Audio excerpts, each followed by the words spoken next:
आप सुन रहे हैं जगत गुरु तत्वदर्शी संत रामपाल जी महाराज द्वारा लिखित पुस्तक जीने की राह। पूजा तथा साधना में अंतर। प्रश्न, काल ब्रह्म की पूजा करनी चाहिए या नहीं? गीता में प्रमाण दिखाएं। उत्तर, नहीं करनी चाहिए। पहले आप जी को पूजा तथा साधना का भेद बताते हैं। भक्ति अर्थात पूजा, जैसे हमारे को पता है कि पृथ्वी के अंदर मीठा शीतल जल है, उसको प्राप्त कैसे किया जा सकता है? उसके लिए बोकी के द्वारा जमीन में सुराख किया जाता है।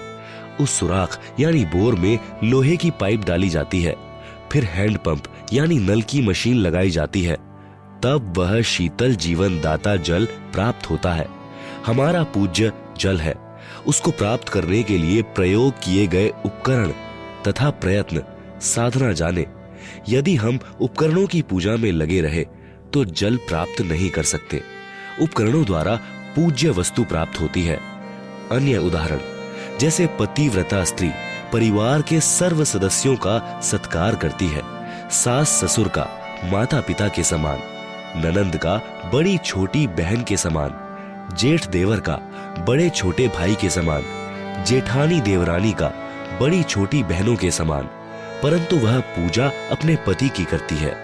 जब वे अलग होते हैं तो अपने हिस्से की सर्व वस्तुएं उठाकर अपने पति वाले मकान में ले जाती हैं। अन्य उदाहरण, जैसे हमारी इच्छा आम खाने की होती है, हमारे लिए आम का फल पूज्य है।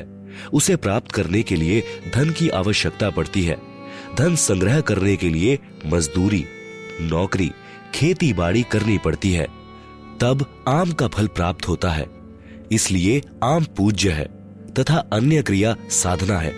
साध्य वस्तु को प्राप्त करने के लिए साधना करनी पड़ती है। साधना भिन्न है, पूजा अर्थात भक्ति भिन्न है।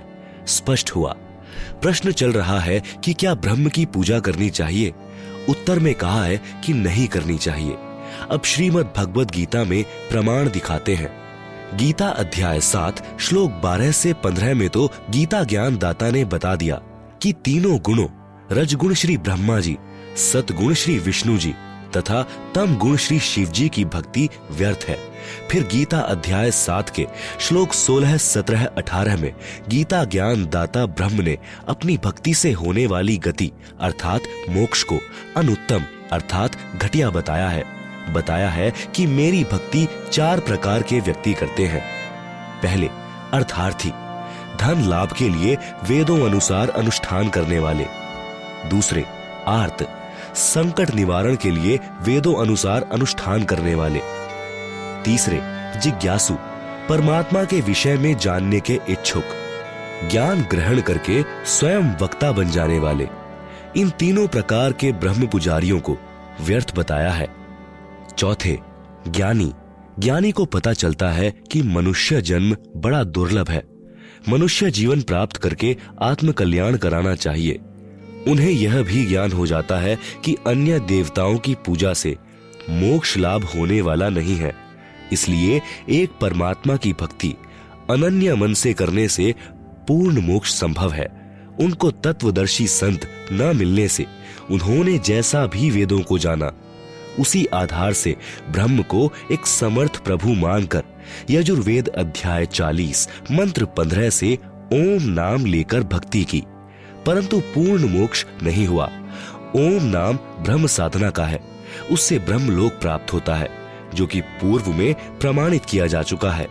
गीता अध्याय 8 श्लोक 16 में कहा है कि ब्रह्मलोक पर्यंत सब लोग पुनरावृत्ति में है, अर्थात ब्रह्मलोक में गए साधक भी पुनः लौटकर संसार में जन्म मृत्यु के चक्र में गिरते हैं। काल ब्रह्म की साधना से वह मोक्ष प्राप्त नहीं होता, जो गीता अध्याय 15 श्लोक 4 में बताया है कि तत्व ज्ञान से अज्ञान को काटकर परमेश्वर के उस परम पद की खोज करनी चाहिए, जहां जाने के पश्चात साधक फिर लौटकर संसार में कभी वापस नहीं आते। आप सुन रहे हैं जगत गुरु तत्वदर्शी संत रामपाल जी महाराज द्वारा लिखित पुस्तक जीने की राह।